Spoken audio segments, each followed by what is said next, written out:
नमस्कार, मैं हूं अरुण कौशिक। पिछले कुछ समय से मुंबई में वकीलों पर हमले हो रहे हैं। इसमें नई बात यह है कि हमला करने वाले वो लोग हैं जिनके ऊपर कानून की रक्षा का जिम्मे है, यानी हम बात कर रहे हैं मुंबई पुलिस की। एंड टॉप हिल में भी कुछ ऐसा ही एक वारदात हुई। वकील किसी कंप्लेंट को लेके एंटोपल पुलिस स्टेशन पहुंचे थे। वहां पर पुलिस से बहस हुई और जो सीनियर इंस्पेक्टर थे उन्होंने वकीलों के साथ में बुरी तरह से मारपीट की। एक महिलाएं भी थी। इस पूरे विषय को लेकर हमारे साथ बात करने के लिए एडवोकेट विनय कुमार दुबे हैं। विनय जी, इस पूरे मामले को आप कैसे देखते हैं? जिस तरह से हमले हो रहे हैं वकीलों के ऊपर, ये एक पहला मामला, आपको बता दें कि ये कोई पहला मामला नहीं था जब किसी पुलिस वाले ने हमला किया हो वकीलों के ऊपर। पहले भी कई मामले मुंबई में आ चुके हैं। तो इस पूरे मामले को, जिस तरह से घटनाएं हो रही हैं, जब वारदातें वारदातें कहेंगे देखिए इस तरह से, तो उसमें कैसे देखते हैं आप? सबसे पहले तो मैं कहना चाहूंगा कि बहुत ही निंदनीय है। ये एक निंदनीय अपराध है कहा जाए तो। उन कंधों पर जिन पर समाज की रक्षा का बेड़ा दिया गया है, वो लोग कानून के ही न्यायिक अधिकारी की, मतलब आप समझिए कि उनकी मारपीट और इन सब तरीके के संगीन जुर्म में शामिल हो रहे हैं। आपको बता दूं कि ये जो घटना हुई एंटोफिल की, ये इतनी निंदनीय है कि उसमें एक महिला एडवोकेट हमारी जो साधना यादव जी हैं वो गए, और हरिकेश शर्मा जी, ये दोनों गए थे अंटो पुलिस स्टेशन में एक सोसाइटी के मामले को लेकर। उनसे कुछ वाद विवाद हो गया सीनियर पीआई से। मैं कहता हूँ वाद विवाद कुछ भी हुआ हो, उसका एक निराकरण होता है, उसके लिए अथॉरिटी है। अगर वकीलों ने आपके साथ में कुछ भी बातचीत की तो आप उसके लिए बार काउंसिल जा सकते थे, आपके अथॉरिटी पे जा सकते थे। बजाय उसके आपने उन लोगों को गैर कानूनी तरीके से 4 से 5 घंटे तक गैर कानूनी तरीके से अंदर लॉकअप में बंद रखा और एक महिला को मारा। उनका तो पैर फ्रैक्चर हो गया साधना यादव जी का, और हरिकेश शर्मा को बुरी तरीके से मारा पीटा बेल्ट से, और उसके निशान, उनकी बॉडी इंजरी सारी देखी जा चुकी है। तो ये जो कथित कांड हुआ बहुत ही बर्बक है, इसकी जितनी निंदा की जाए उतना कम है।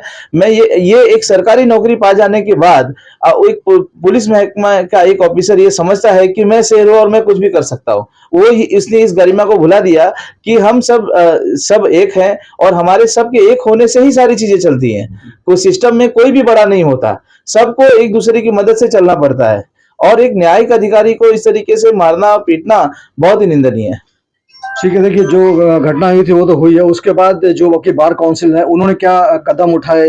अभी जैसा आपने बताया शर्मा को लेके और यादव मैडम को लेके, इनको लेके क्या किया? और जो पूरी बिरादरी है आपकी, वकीलों की बिरादरी है, इनकी सुरक्षा के लिए आपके बार काउंसिल है, उन्होंने कुछ खास इसमें कुछ पहल की है क्या? जी, उसके लिए बहुत ज्यादा पहल हुआ। आप देखें, तुरंत बार काउंसिल ने उसका एक्शन लिया। उसके अंदर तुरंत जैसी जिस तरीके से घटना के बारे में जानकारी हुई, तुरंत उसका विरोध, पुरजोर विरोध हुआ।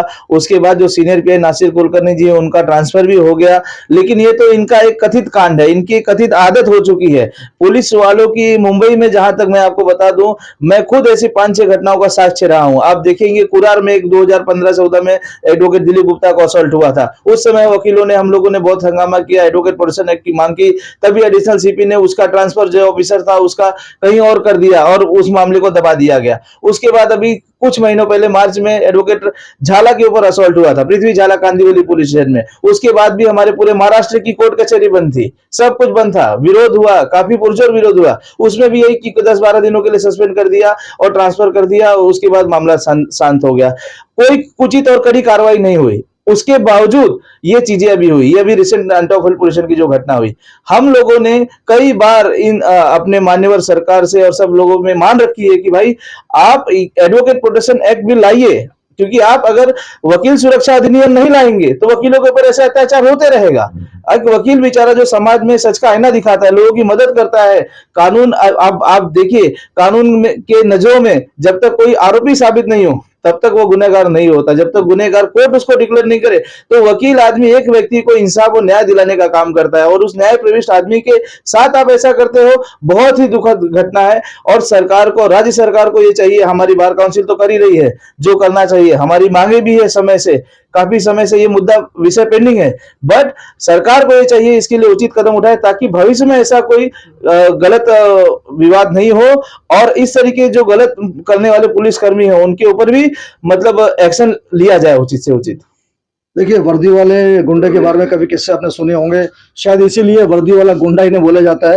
एक छोटा सा एक आखिरी सवाल और है आपसे। देखिए, आप राजभाषा जो कमेटी है उससे जुड़े हुए हैं, केंद्र सरकार से जुड़े हुए हैं, तो क्या सरकार की तरफ से, केंद्र सरकार की तरफ से भी इस कुछ पहल की जा रही है कि कुछ ऐसा कानून कायदे को और सख्त किया जाए? जी, केंद्र सरकार और हमारी राज्य सरकारों में मांगे चल रही हैं कि एडवोकेट प्रोटेक्शन एक्ट लाया जाए और उसके लिए पुरजोर कोशिश की जा रही है।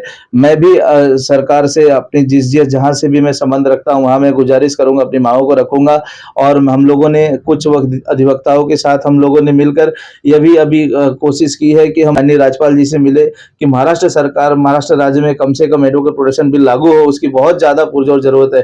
क्योंकि ये घटनाएँ आप देखेंगे हर साल, 2 साल में एक बार ऐसी घटनाएं सुनाई पड़ती हैं और जब तक कोई वकील को सुरक्षा प्रदान करने वाला कायदा नहीं आएगा तब तक ये पुलिस वाले मानेंगे नहीं। अब आप सोचिए, एक कांस्टेबल, एक पीएसआई जो मतलब ईमानदार है, वो अच्छा काम कर रहा है, उसकी कोई प्रॉब्लम नहीं है, हमको कोई दिक्कत नहीं है। लेकिन इस तरीके की वर्दी वाला गुंडा जिस तरीके का स्वभाव आदमी ने रखा है, ये जो कथित कांड करते हैं, इससे समाज में बहुत बुरा मैसेज जाता है। जब आपके कंधों पर जिम्मा है पब्लिक को न्याय दिलाने का, आप ही आपस में लड़ रहे हो, झगड़ रहे हो, मारपीट कर रहे हो, तो समाज में क्या मुद्दा जाएगा? तो पहली बात तो ये जो कार्य करते हैं पुलिस वाले, ये गलत तो है ही है, इसकी निंदा तो है ही है, लेकिन नैतिक रूप से भी ये बहुत गलत है क्योंकि इससे समाज में गलत छवि जाती है पूरे पुलिस डिपार्टमेंट की और वकील बिरादरी का भी होता है। क्योंकि वकीलों में भी कैसा है कि ऐसा नहीं है कि वो मतलब उनके अंदर यूनिटी नहीं है, यूनिटी बहुत है। आप अगर कहीं कहीं जाइए और किसी राज्य में जाइए, मुंबई शहर को छोड़ के, तो ये अगर जो बर्फक कांड हुआ है तो अभी तक तो पता नहीं क्या हो जाता है। लेकिन तो यहाँ पर हमारे अधिवक्ता ब्रदर कानून को मानने वाले हैं, कानून को देखकर चलने वाले हैं, इसीलिए हम लोगों ने कानूनी कार्रवाई की हुई है, अर्जी दी है, हर जगह पर दी हुई है, बार काउंसिल ने एप्लीकेशन दिया है और कमिश्नर और ये सारे लोगों को मिलकर सब कुछ हुआ है। लेकिन उसके बावजूद भी ये लोग शांत नहीं बैठते हैं, आए दिन वकीलों को हैरान करे रहते हैं। किसी भी, जब आप ये भी सुने होंगे, किसी भी मामले में वकील पुलिस गया उसको आरोपी बना देते हैं। कोई काम धंधा नहीं, बस लिखना है और क्या लिखना है इनको पता नहीं है, और ये उल्टा झूठा मुकदमे में वकीलों को फंसा देते हैं, ऐसे मारपीट कर देते हैं। उससे सरकार और कोर्ट कचहरी का जो वो है वो बर्डन बढ़ाते हैं। आज हमारे जो न्यायपालिका है, न्यायपालिका का एक बहुमूल्य समय होता है और जिस तरीके से ये झूठे मुकदमे पुलिस वाले वकीलों को फंसा देते हैं, किसी गरीब आदमी को फंसा देते हैं बिना पैसे की, उसमें और पैसे की लालच में कि आदमी ने पैसा नहीं दिया, थोड़ी सी उनसे बदतमीजी से बात की, थोड़ी सी कुछ उनसे, उसका निराकरण नहीं करना है, उसको झूठे मुकदमे फंसा देना और वो पूरा बर्डन क्या करेगी, कोर्ट झेलेगी सालों साल तक। और यही वजह है कि सालों साल तक जो जेन्युइन केस है उसके अंदर भी न्याय नहीं मिल पाता आदमी को और कोर्ट कचहरी का समय बर्बाद होता है।